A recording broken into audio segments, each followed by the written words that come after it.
Olá, seja bem-vindo a mais um programa Educação em Pauta e no programa de hoje eu converso com o professor Clístenes Braga. Ele é professor da Universidade Estadual do Ceará, ator, consultor na área da acessibilidade e pesquisador do grupo LEAD, que é Legendagem e Audiodescrição também na Universidade Estadual do Ceará. E hoje vai conversar com a gente sobre acessibilidade através da audiodescrição, que é um recurso, né, professor? Seja bem-vindo a Natal, ao Rio Grande do Norte, ao IFRN e agora o programa Educação em Pauta, conversando um pouco sobre esse processo muito importante para a formação humana também, né? Democratização do espaço. É isso aí, Bruno. Muito obrigado. Queria saudar aqui os telespectadores, dizer que é uma satisfação estar aqui de volta ao Rio Grande do Norte, terra que sempre me acolheu muito bem, e dizer que é um prazer estar aqui no Instituto Federal, trazendo um olhar sobre a acessibilidade por meio da audiodescrição, né, esse recurso de tecnologia assistiva, ou pode ser entendido também como um recurso de acessibilidade, ou até mesmo a modalidade de tradução audiovisual acessível, sempre na perspectiva de tornar acessível as produções audiovisuais, obras de arte para pessoas com deficiência visual. O estudo ou a problematização da democratização, como o senhor colocou aí, não é? Da audiodescrição, quem sabe em ambientes públicos, cinema, teatro, e o início da discussão teórica, ou então de democratização do espaço, surge mais ou menos quando, professor? Olha, a gente tem uma portaria, né, em 2011, que é uma portaria do Ministério das Comunicações, que meio que oficializa a regulamentação da oferta da audiodescrição no Brasil. A partir dessa portaria, as emissoras que transmitem em sinal digital passam a ter o compromisso de oferecer programação com audiodescrição na sua programação, pelo menos 2 horas por semana. Isso dentro de uma escala prevista para 10 anos, nós teremos o acréscimo de 2 horas para que no final desse período nós tenhamos 20 horas de programação descritas nas emissoras de TV que transmitem já, né, na plataforma digital, que todo mundo está migrando mesmo, na verdade, o sinal analógico já foi desligado. Então a gente tem aí a perspectiva de uma oferta maior de programação audiodescrita para as pessoas com deficiência visual nas TVs brasileiras. Mas isso é uma realidade que não está ainda consolidada, né, professor? De fato, ainda não. Nós temos algumas emissoras que cumprem essa determinação da portaria, mas que ainda precisam de uma fiscalização mais efetiva, tanto do poder público quanto da sociedade civil, para que nós garantamos que as pessoas possam ter essa programação com acessibilidade por meio da audiodescrição, além da tradução em libras, além também da legenda oculta ou legenda para pessoas com deficiência auditiva, legenda para surdos ou ensurdecidos. Tem algumas nomenclaturas que ainda estão em pauta, né? São motivos de algumas discussões para que se possa chegar a uma padronização, mas existe aí a necessidade dessa fiscalização. E é importante que as pessoas da sociedade civil possam acompanhar a evolução dessa programação nas emissoras de TV, possam cobrar do poder público a efetivação dessa portaria, do que determina essa portaria, que tem efeito de lei e que precisa ser cumprida. Como isso na prática ela deve acontecer? A gente sabe que é muito antigo o recurso do closed caption, né? Que você tenha uma descrição quase que literal do que está sendo falado, né? Só que penso que a audiodescrição talvez seja importante porque através de outra linguagem, que é a sonora, possa trazer metáforas, um mundo mais lúdico, mais descritivo do que apenas essa, digamos assim, quase que transliteração, não é? Com a escrita. Como funcionaria então, tanto na televisão, e aí eu estendo um pouco a pergunta para colocar também ambientes teatrais, museus, artes, como isso acontece na prática, exatamente a partir dessa conceituação e realização, já que o senhor também já é consultor também, atua na área além de professor. Olha só, primeiramente é importante a gente definir, mesmo que em rápidas palavras, né, um conceito sobre a audiodescrição para o telespectador. A audiodescrição, ela prevê a descrição das informações que são aprendidas pelo canal visual. Então, todas as informações que a gente costuma chamar de visuais não verbais, as imagens propriamente ditas, são traduzidas em palavras e colocadas à disposição ao público com deficiência visual por meio da oralidade. seja de forma gravada, seja de forma ao vivo, como acontece, por exemplo, né? Simultâneo, como é o caso de visitas em museus, pode acontecer dessa forma, espetáculos teatrais, eventos esportivos, né? Então você tem essas modalidades de oferta, ao vivo ou gravada, e ela tem esse papel, essa função de dar essa informação complementar para a pessoa com deficiência visual das informações que estão contidas no conteúdo imagético daquela produção.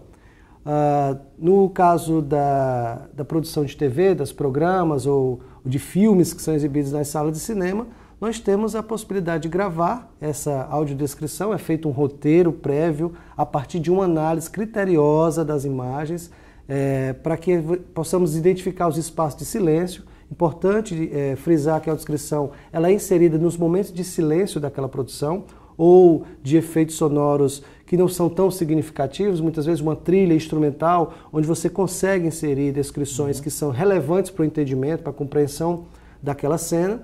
E depois dessa roteirização, fazemos testes, no caso, revisões com pessoas com deficiência visual, que nós chamamos de consultores, para que essas pessoas possam já apontar a qualidade daquele roteiro, se atende às necessidades, se realmente as palavras estão descrevendo bem, se são palavras do cotidiano, que são mais utilizadas, que podem atingir um maior número de pessoas. Fluência, isso, né? Exatamente, que possam favorecer a fluência do locutor, que possam ser objetivas, que muitas vezes o tempo é muito curto para você descrever uma cena, então você realmente tem que usar um vocabulário muitas vezes mais sucinto, palavras menores, enfim, né? Todas essas estratégias. O resumo, a capacidade de síntese, talvez seja uma das características do audiodescritor, não é isso? Sim, é verdade. A capacidade de sintetizar é um desafio para o trabalho do audiodescritor, mas esse desafio ele vai sendo superado a cada produção. Você vai internalizando esses conceitos, você vai aumentando o seu repertório vocabular, justamente para oferecer na hora de compor, de elaborar um roteiro. Professor, o senhor citou uma coisa importante, talvez para o telespectador não fique tão claro, mas é importante a gente citar, saber do produto antes, né? Quando a gente vai para eventos e até conversa com tradutores de Libras, eles vão ali no momento e estão traduzindo ao mesmo tempo que vai acontecendo, quem sabe, esse espetáculo, uma palestra científica, ou qualquer que seja o ambiente. É importante que o audiodescritor, dentro desse processo, possa perceber e fazer esse roteiro antes, né? A audiodescrição não acontece, digamos assim, de maneira simultânea. Ou também a gente tem alguns exemplos que pode acontecer, isso não vai repercutir em uma perda na recepção, digamos assim. Olha só, Bruno, nós temos várias possibilidades quando a gente pensa na audiodescrição. Obviamente, o planejamento prévio favorece descrições mais qualificadas, mais bem elaboradas, que definem melhor aquela cena ou aquele objeto que está sendo descrito. Mas é possível também você pensar em eventos em que você não recebe o material com antecedência, que é o que geralmente nós costumamos solicitar esse material, as apresentações, os slides, que, por exemplo, numa conferência, num seminário, são exibidos pelos palestrantes, nós solicitamos com antecedência justamente para fazer uma preparação, elaborar um pré-roteiro, entendendo que a apresentação vai acontecer de forma ao vivo e que podem haver mudanças, mas aquilo que puder ser planejado, a gente procura planejar. Entretanto, em alguns eventos em que você não recebe esse material ou que tem uma outra natureza em que não dá para fazer essa preparação prévia... Um jogo de futebol, por exemplo. Um jogo de futebol, né? Você pode prever informações sobre o campeonato, sobre a posição do time, até mesmo sobre que uniforme ele vai utilizar. A dinâmica do espetáculo, da cena. Né? Exatamente, a dinâmica do jogo, mas o que vai acontecer realmente ali depois que o juiz apita, a gente vai saber só na hora que a bola está rolando. E nesse momento, a necessidade do audiodescritor está concentrado no que está fazendo. Então, a gente trabalha em equipe justamente para garantir que quem está fazendo a locução tenha esse nível de concentração necessário. Outros profissionais dão o apoio para que ele possa estar concentrado em descrever simultaneamente os acontecimentos que vão se desenrolando, seja numa cena do teatro, seja num evento como um seminário, né? Seja numa arena esportiva onde está acontecendo uma partida de futebol. Então isso também acontece e varia em função da expertise do audiodescritor. Né? A cada trabalho nós vamos adquirindo essa maturidade. Eu já trabalho desde 2008 com audiodescrição, então isso vai favorecendo que você se aproprie da linguagem de cada segmento, seja esportivo, seja das artes. Professor? Isso, você vai se especializando na prática, né, digamos assim. Embora nós tenhamos hoje já uma produção científica que orienta os trabalhos de audiodescrição aplicados ao teatro, aplicados ao cinema, aos musicais, até mesmo aos eventos esportivos em arenas, aqui como a Arena Dunas. Enfim, nós temos já hoje uma produção científica a partir de experiências, de pesquisas realizadas em algumas universidades do Brasil. A Universidade Estadual do Ceará é uma delas, inclusive pioneira nesse campo de pesquisa, que dão suporte à formação de novos profissionais. É o Grupo LEAD, né? Esse grupo é formado por professores de quais áreas? Né? É em transdisciplinar, letras... pensar a audiodescrição, então e aí eu estendo mais uma vez a pergunta, pensar a audiodescrição para além das próprias letras, a gente faz uma sistematização com quais áreas poderíamos repensar, então? No Grupo LEAD nasceu a partir do interesse dos alunos da graduação em letras. Né? Então nós temos lá dentro do grupo de pesquisa vários alunos que vêm desses cursos, até porque a professora Vera, que é a idealizadora da pesquisa, do grupo de pesquisa e coordenou durante muito tempo. Hoje o grupo é coordenado pela professora Marisa Aderaldo, que assumiu há pouco mais de um ano a coordenação do curso. Tem um envolvimento maior de alunos da graduação em letras. Porém, a área de audiodescrição ela é sim interdisciplinar.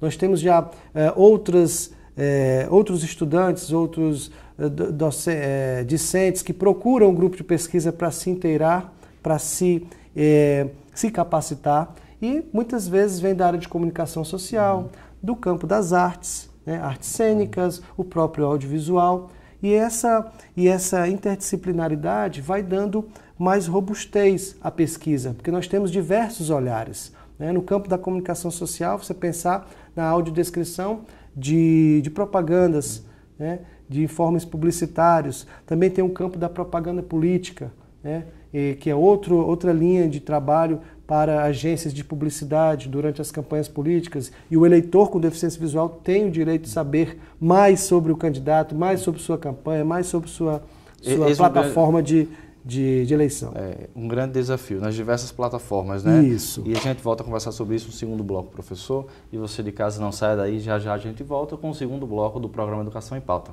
Até já.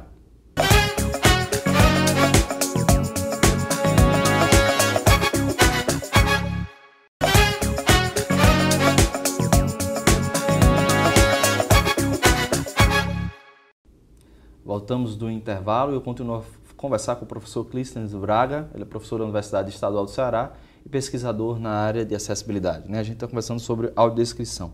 Professor, eu queria fazer o registro aqui de um dado muito importante que tem a ver também com a pergunta que eu vou fazer. A última pesquisa do IBGE de 2010 apresentou um número de cerca de 25%, quase 25% da população brasileira tem alguma deficiência, né? Quer seja originada desde o nascimento ou a partir dele, né? Durante a infância e por aí. Dentre os quais, um número significativo, 3,5% da população possui, então, a deficiência visual. A gente está conversando sobre a audiodescrição e a partir dessa pergunta, eu queria que o senhor pudesse citar como repensar a discussão do espaço público para a acessibilidade, né? Tendo em vista de que a gente vive uma sociedade que é uma sociedade audiovisual, né? Os seres audiovisuais, onde tudo é muito rápido, é muito intenso, é muito fugaz e todo mundo recebe a partir do visual diversas interferências do nosso dia a dia, né? Como repensar e problematizar uma nova educação para que as pessoas possam também, dentro dos espaços públicos como o cinema, ou quem sabe um próprio ônibus, né? Onde a gente tem também, que poderia ser pensado algum tipo de aviso sonoro, não sei, e outros espaços públicos que o senhor pode citar. Como pensar essa nossa contextualização ou problematização a partir dessa perspectiva?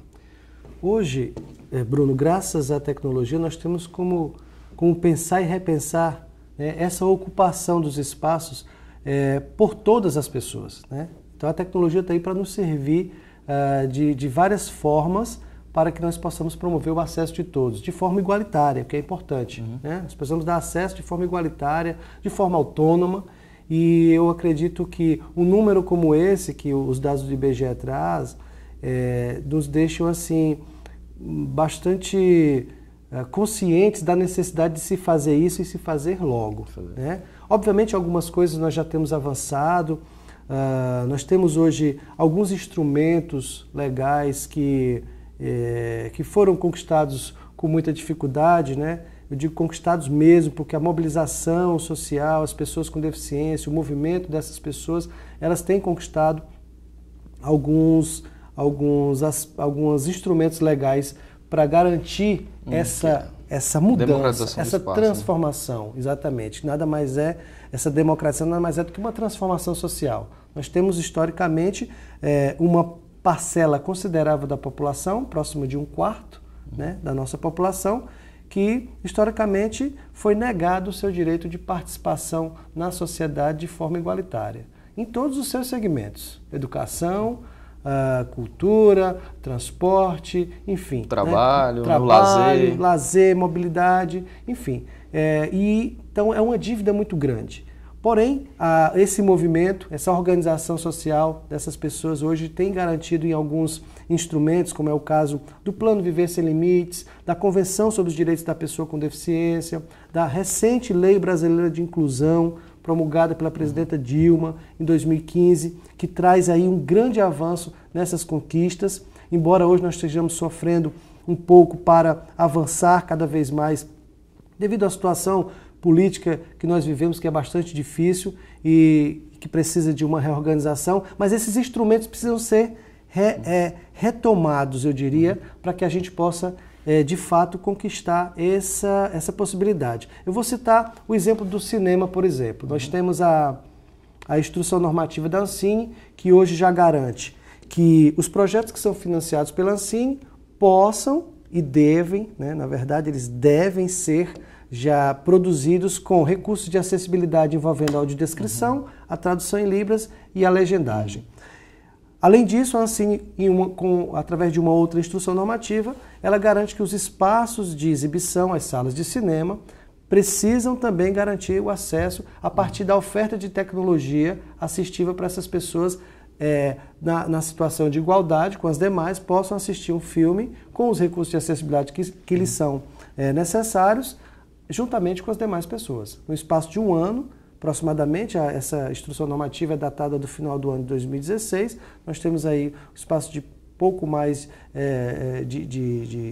de um ano e meio, a necessidade de equipar essas salas de cinema para que as pessoas possam ocupar. E é um espaço de convivência, é um espaço cultural, é um espaço social que todos precisam e devem ocupar. O importante aí é que não se cria uma acessibilidade a partir do produto pronto, né? Não só na audiodescrição, no caso do cinema, de Libras, mas que já possa ser repensado do ponto de vista desde a produção, né, professor? Isso vai para material didático, para cinema, para teatro? Perfeitamente. Um colega aqui mesmo do IDFRN, ele me falou de um conceito de uma professora, não vou lembrar o nome da professora, mas o colega é o Kelson, e ele me falava sobre o conceito de universalidade. Quando você pensa em material acessível é uma coisa, quando você pensa em material universal é outra.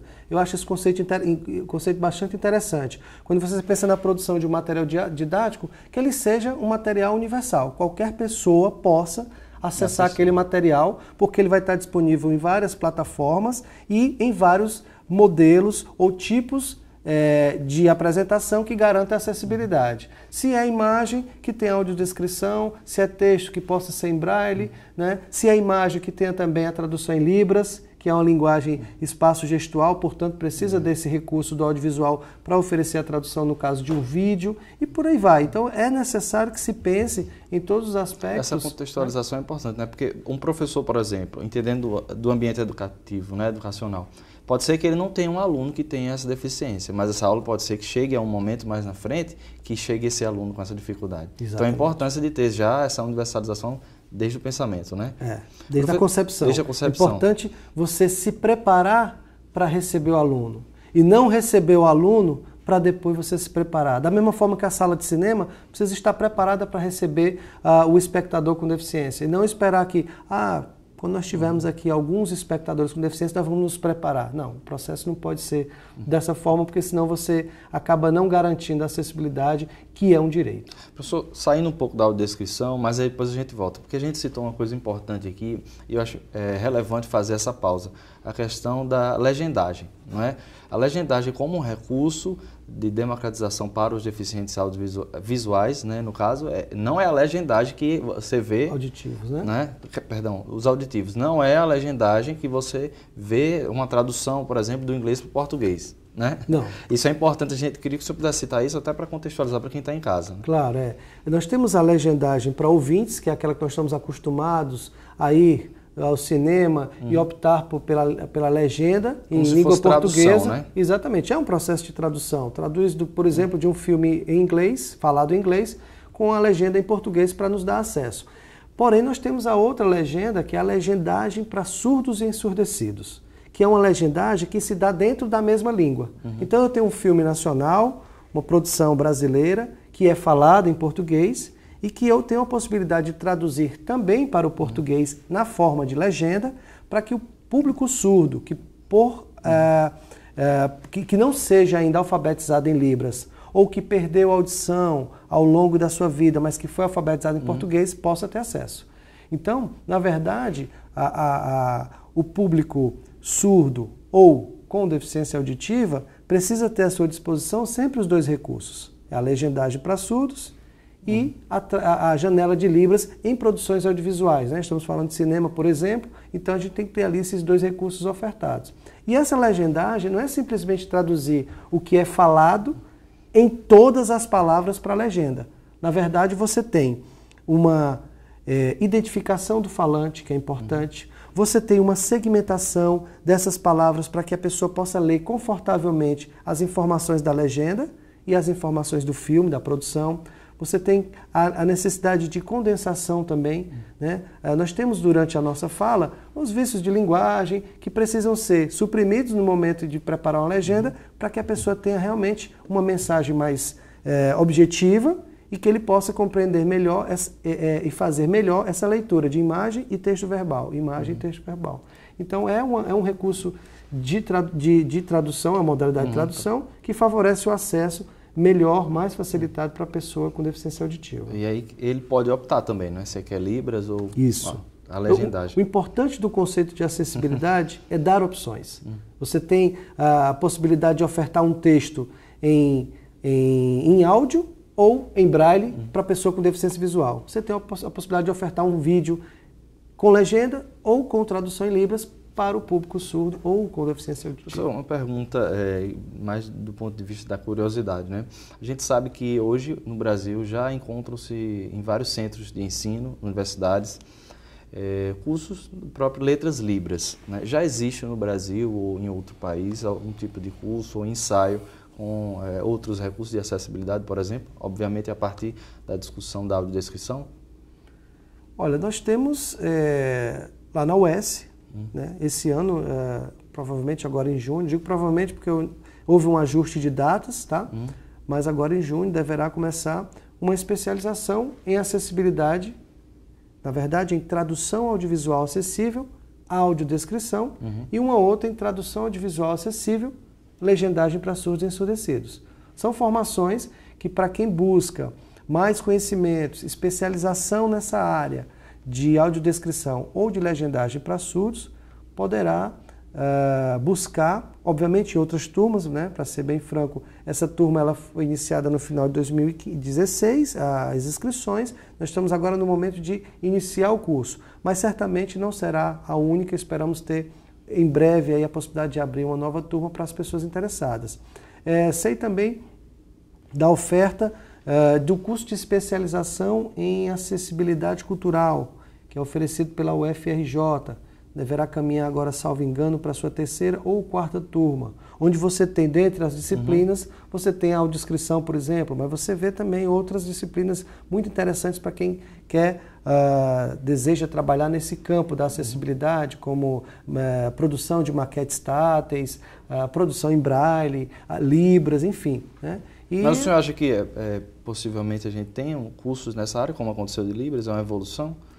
Sim, eu acredito que sim. Eu acho que é um caminho que a gente deverá trilhar, até porque com a ocupação das pessoas com deficiência nos diversos segmentos, e aqui eu deixo até uma orientação que as pessoas com deficiência procurem ocupar cada vez mais os espaços da sua cidade, cinemas, espaços culturais, que estejam mais presentes nos meios de transporte, porque essa presença, essa ocupação é que vai forçar, é que vai provocar uma reflexão e a ação, principalmente, não só a reflexão, do poder público para garantir o seu acesso. Então, essas pessoas cada vez mais ocupando o seu lugar de direito na sociedade, vai instigar, vai provocar também formação de profissionais que possam estar pensando em suprir, né, pensando na formação para suprir as necessidades dessas pessoas diante dessa ocupação. Então eu acho que é um processo cíclico, você tem que ter... Criar visibilidade, né, também, e essa demanda. Professor, infelizmente o nosso tempo aqui